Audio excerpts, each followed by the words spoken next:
Olá pessoal, tudo bem com vocês? Começando mais um vídeo aqui no canal e para hoje temos mais um Summer Diaries cheio de atividades.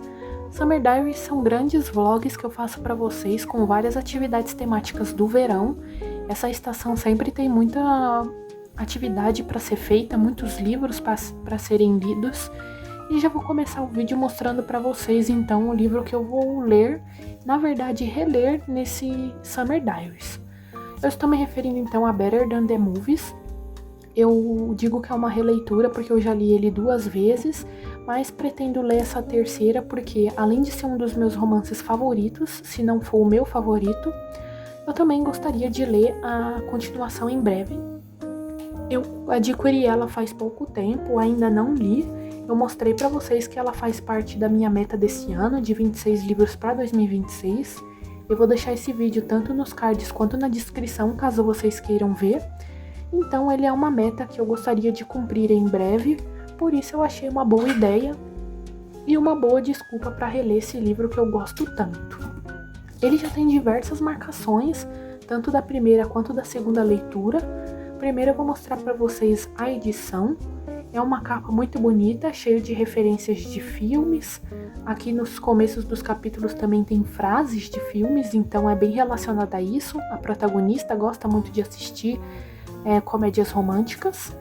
Essa é a edição com a jacket, mas como é capa dura, normalmente os livros em inglês seguem esse padrão de terem essa parte que é removível. Então a capa em si, mas essa capa é bem simples, ela é toda amarela e tem essa escrita em preto aqui, mas ainda assim é uma edição bem interessante.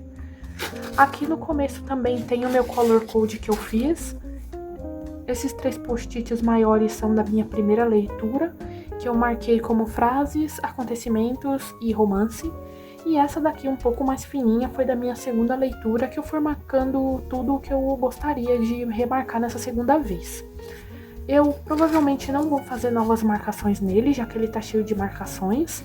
Eu até pensei em colocar aqui um post-it de terceira leitura, mas ainda não tenho certeza se eu vou fazer isso, provavelmente não. E aqui começa realmente o livro, como eu disse pra vocês, com frases de filmes, e aí sim o conteúdo. Esse livro, como vocês já perceberam, eu gosto bastante. Fiz marcações a lápis também, grifei algumas partes. Então eu acredito que vai ser uma releitura que vai me divertir muito. E conforme eu for avançando, eu vou mostrando pra vocês e conversando sobre tudo o que acontece aqui, sobre as personagens, coisas que eu possa notar de diferente nessa terceira leitura. Então eu espero que vocês gostem desse vlog. Já gostaria de lembrar vocês de curtirem o vídeo, se inscreverem no canal e ativarem o sininho para não perder os próximos, assistir as recomendações de vídeos que eu coloco aqui de Summer Diaries e de outros temas também, e compartilhar o vídeo e o canal com amigos e conhecidos para a gente crescer cada vez mais e alcançar mais metas. Vou começar a minha leitura agora, mas primeiro também eu gostaria de falar com vocês que os próximos takes são de um bloquinho de carnaval que eu fui com a minha irmã, foi o bloco do Calvin Harris. Eu gravei alguns takes para vocês e vou deixar em seguida desse, e não vou falar para vocês poderem ouvir o áudio, as músicas e como foi tudo. Então fiquem agora com as minhas gravações do bloquinho do Calvin Harris.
Bom, pessoal, já se passaram alguns dias da minha leitura de Better Than the Movies e vim conversar com vocês sobre algumas coisas sobre o livro.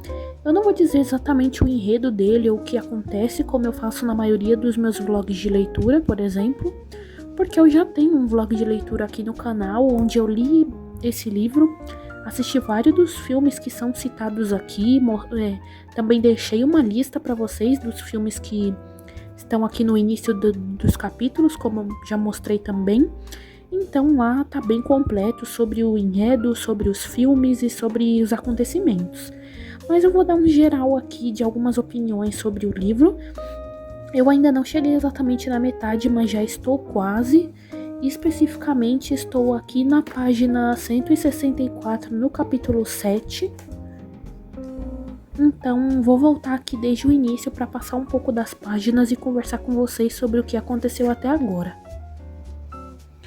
Bom, para quem conhece a história, a relação da Liz é muito bonita com a mãe dela. Aqui nesse prólogo a gente descobre um pouco mais sobre essa relação delas e ao longo do livro, como é uma parte muito importante da vida da protagonista, a gente vai sabendo mais sobre isso e a relação delas é muito bonita. É legal ver como a protagonista romantiza a vida com coisas que ela adora, como vestidos floridos, trilha sonora de filmes, comédias românticas, como ela se importa com o amor, porque foi o que a mãe ensinou a ela desde criança. E essas coisas que ela adora, como eu disse pra vocês, também tem muita relação com isso. Então dá pra ver a presença da mãe dela, mesmo que ela tenha falecido. E é muito bonito ver como a Liz se importa e tenta ao máximo manter essas boas lembranças com a mãe dela.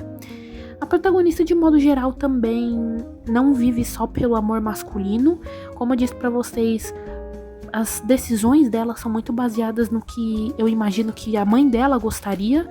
Então ela sempre pensa o que a mãe dela pensaria daquilo, se tal pessoa foi uma pessoa que a mãe dela conheceu e elogiou, então ela sempre tá lembrando do que a mãe dela disse pra ela.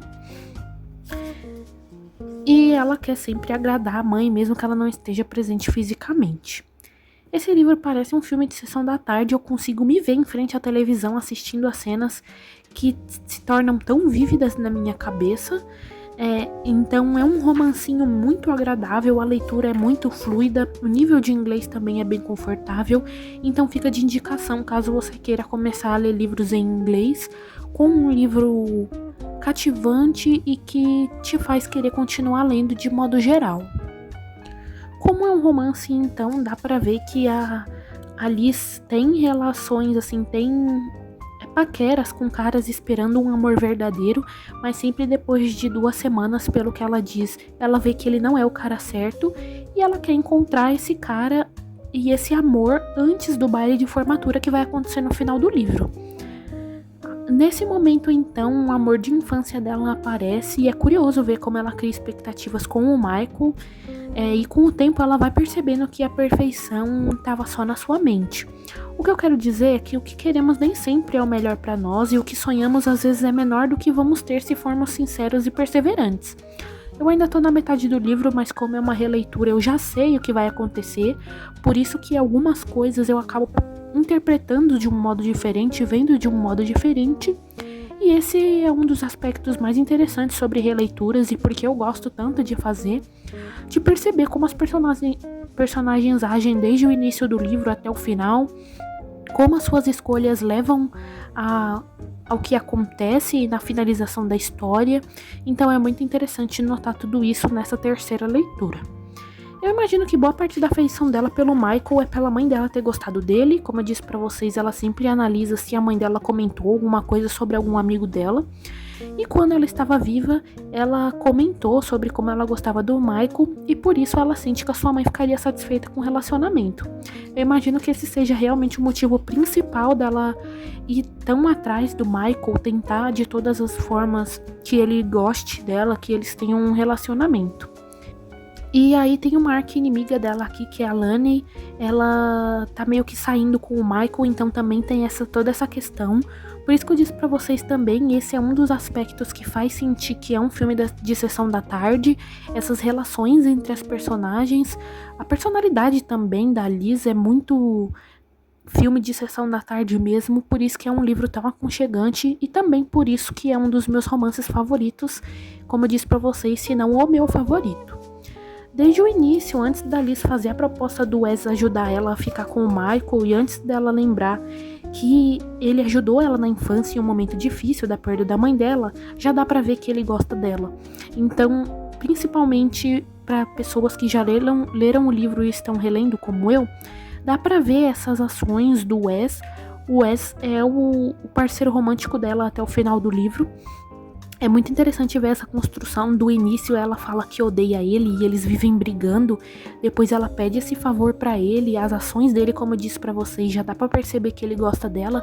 E depois ele vai falar sobre tudo isso com ela, como ele tinha essa afeição por ela já faz tempo. Então toda essa construção é muito bacana. E aos poucos ela também fala coisas que a gente interpreta que ela está aos poucos se apaixonando por ele. Eles passam por um bocado de momentos juntos e nessa de fingir deles terem um relacionamento já vai construindo toda essa trama. Então é muito legal realmente ver essa construção. Bom, por enquanto acho que é isso que eu tenho que dizer pra vocês. Como eu disse pra vocês, eu ainda não tô na metade, então tem muita coisa pra acontecer. Mas os acontecimentos são muito fluidos, a leitura está sendo muito boa. Eu não senti tanta necessidade de fazer novas marcações, então eu continuei com o color code que eu disse pra vocês, da minha primeira e segunda leitura. Então parei aqui na página 164, como eu disse a vocês, e provavelmente eu atualizo mais sobre os meus pensamentos da história assim que eu finalizar o livro. Como vocês já sabem, cozinhar é um dos meus hobbies favoritos e eu resolvi colocar esses takes aqui de um bolo de banana que eu fiz. É uma receita que eu aprendi recentemente, mas já fiz muitas vezes e gosto muito delas. E gravei para vocês um pouquinho aí do processo e também dele pronto, já assado. Eu com certeza indico para vocês caso vocês queiram testar uma receita fácil e ainda assim muito boa. Depois, nesse mesmo dia, só que durante a parte da noite, eu resolvi assistir um filme, especificamente uma comédia romântica, que é Noivas em Guerra. É um filme que eu já tinha assistido antes, mas quando eu era mais nova, então eu não lembrava exatamente de tudo. Ele é um desses filmes que passavam muito na sessão da tarde e eu adoro, então eu resolvi assistir de novo para compor esse vídeo e faz todo sentido com a minha leitura. Finalizada a minha leitura de Better Than the Movies, eu vim conversar com vocês sobre o que aconteceu na segunda metade. Eu conversei com vocês, eu não estava exatamente na metade, mas já estava quase lá, então eu vou conversar com vocês sobre o que aconteceu até o final. Bom, na segunda metade, a parte mais interessante é a percepção da Liz de que, na verdade, ela gosta do Wes, que anseia pelo tempo com ele, que espera mensagens dele, não do Michael. Como é um romance e eu adoro o casal, esse é o núcleo que eu mais estou ansiosa para ver. Mas ainda assim, outros estão sendo desenvolvidos, como a contínua falta da Liz sobre a sua mãe, a relação dela com a sua madrasta e as tentativas dela de se aproximar da Liz, a amizade dela com a sua melhor amiga que anda abalada, como a saudade da sua mãe influencia ela nas suas ações e também questões relacionadas ao seu futuro e sua formação posterior. Inclusive, da primeira vez que eu li esse livro, eu estava no terceiro ano, em 2023, no final do meu ensino médio, e eu lembro de estar perto da minha formatura também, e por isso me conectar tanto com a história, e pensar, claro, que como em todos os momentos da vida, como a minha mãe foi importante nessa fase da minha vida, e pensar o quanto a Liz estava sofrendo nesse contexto. Então eu consegui me colocar muito no lugar dela e ter muito mais empatia do que talvez eu tivesse se eu tivesse lido em outra época da minha vida. O Wes continua sendo um parceiro romântico incrível e quando a Liz finalmente percebe isso é justamente porque a sua amiga e a sua madrasta falam com ela o quanto ele é companheiro e também o seu ciúme, já que alguma outra garota tá gostando dele e se aproxima bastante. Claro que na parte mais pro final, onde normalmente nos romances tudo dá errado, a Liz faz muita burrada e eu fico com muita raiva dela pelas escolhas de palavras, de ações, de comportamentos. Mas a cena final em que o casal se declara um pro outro é incrivelmente maravilhosa. Eu até postei nos meus stories no Instagram, caso você não me siga por lá, fica à vontade para me seguir. Eu deixo as minhas redes tanto aqui na descrição quanto no final dos vídeos. E eu postei lá as páginas que eu adoro, eu sempre adoro chegar nessa parte, que é a página 340 e 341, que são essas daqui. Eu postei uma foto exatamente assim, mostrando pra vocês essa cena que eu gosto muito e principalmente essa fala do Wes, que também é muito marcante e várias pessoas que leram esse livro postam sobre essa frase. Então, como sempre, como nas outras duas leituras que eu fiz, esse livro foi uma leitura muito bacana. Como eu disse pra vocês, em releituras a gente sempre percebe mais coisas e mais cenas legais. Então foi uma experiência muito boa para esse verão. Acho que tem tudo a ver com a estação. Então eu fiquei muito feliz em fazer essa releitura e compartilhar mais uma vez com vocês. Espero que vocês tenham gostado de me acompanhar em mais esse Summer Diaries. Não se esqueçam de assistir os outros que já saíram por aqui e os que ainda vão sair, porque ainda tem vídeos para sair nessa estação sobre isso, fazendo várias atividades, leituras e levando vocês comigo em todas essas coisas. Não se esqueçam de curtir o vídeo, compartilhar o canal com conhecidos, se inscrever e ativar o sininho para não perder os próximos vídeos e até breve!